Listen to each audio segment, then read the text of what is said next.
Good afternoon, ladies and gentlemen, or good morning or good evening. I don't know where you are in the world. Let me know in the comments below. That's always good fun to find out where you're watching and listening from.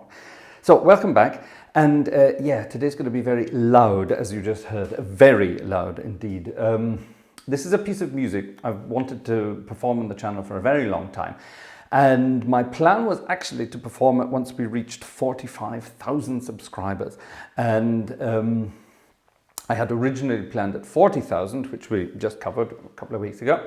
I originally planned to play Alain's Litany for 40,000. But with one of my online students, I've been sort of looking at this piece of music. And I thought, why not do it now? So this is basically for him, but it's also, of course, for you, because it's a wonderful piece of music. And because I, of course, have this wonderful organ from Nancy, the Grabowski Sample Set of the Nancy Cathedral organ.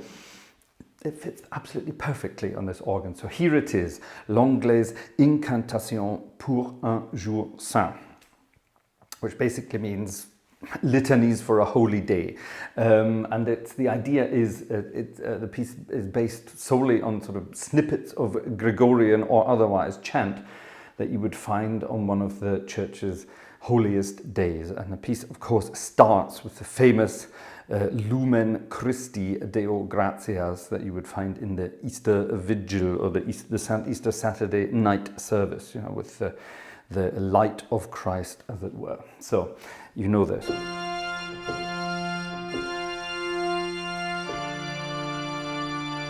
And then down in the pedals you get the answer.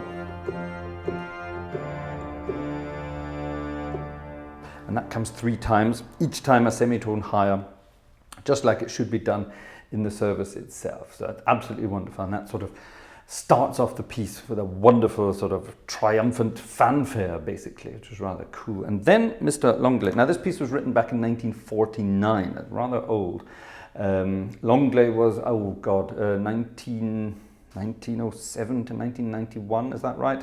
It'll be in the description below, something like that. And a lot of his music, a lot of his organ music at least, is based around, shall we say, churchy chant.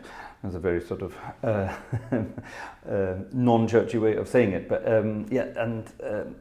it's full of things. So after you've got that lovely fanfare, that triumphant start, we start off with the Kyrie eleison chant, which is now on a slightly softer registration. And that comes 4 times, whoops. Yeah. And then Christe audi nos, 4 times, or Christi ex audi nos. So you know what that's all about. That also comes 4 times. So most of these chants come 4 times, and he builds and builds and builds around these chants. We get more Kyrie eleison chants. Always comes back to the Kyrie eleison chant in between. And it's a wonderful piece of music. And of course, Langlais' musical language, it's a rather sort of modern, spiky language, but it's not over the top. We're not talking Messiaen yet. We're not quite there. He still sticks to sort of, shall we say, more traditional harmony. So there are sort of major and minor chords in there that you might recognize, but also at the same time sort of, using them in different ways and putting them on top of each other in different positions and things, coming up with sort of polyharmonic sounds. Does that make sense? It will when I play it in its entirety to you. It's an absolutely wonderful piece of music. Now, there is a personal history with this piece of music as well.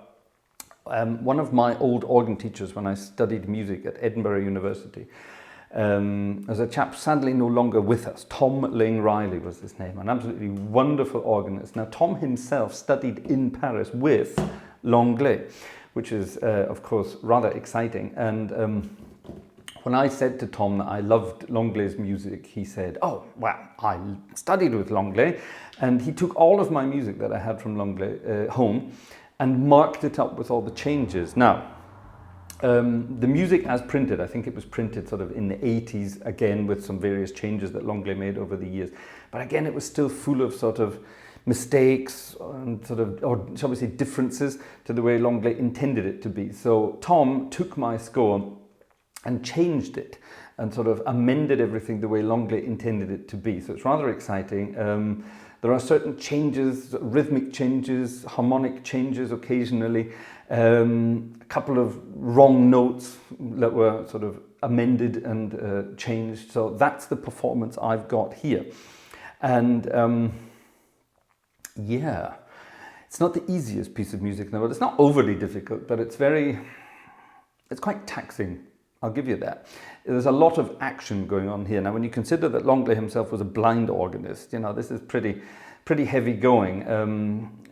Okay, his organ and Saint Clotilde, where he played in Paris. Now, he was a successor to César Franck, obviously, because he was an organist in Saint Clotilde. But the organ that Langlais had there was much more modern, and it had sort of modern registration aids. It had a piston system and things like that. So, you know, he could change his registrations very quickly. But I imagine that Mrs. Langlais also helped out a little bit with some of the registrations changes from time to time.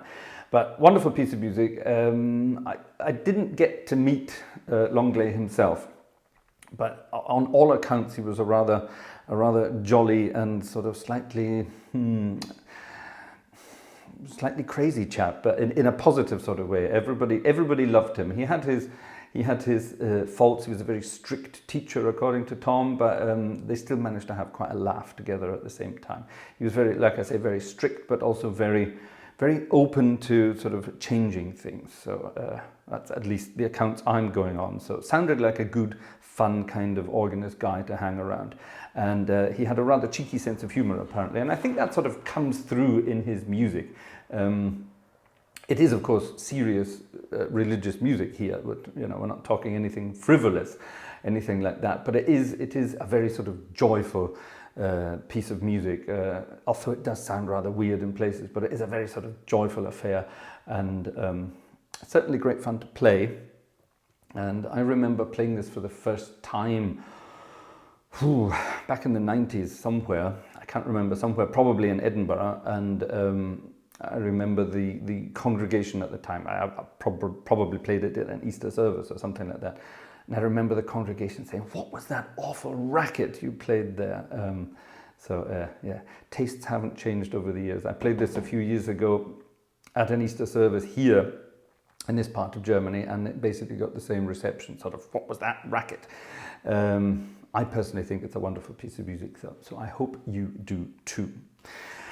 Here it is then, Langlais' Incantation pour un jour saint, in its entirety, with the changes that Langlais made over the years and passed on to his pupils, who then passed them on to me. And I dare say there are other pupils of Langlais out there listening to this channel. I know there are, actually, because some of them have spoken to me already before. And they may have other alterations in their scores that they got. Langlais changed his mind all the time on his music. So if there are any changes you notice that I didn't get in there, then do let me know.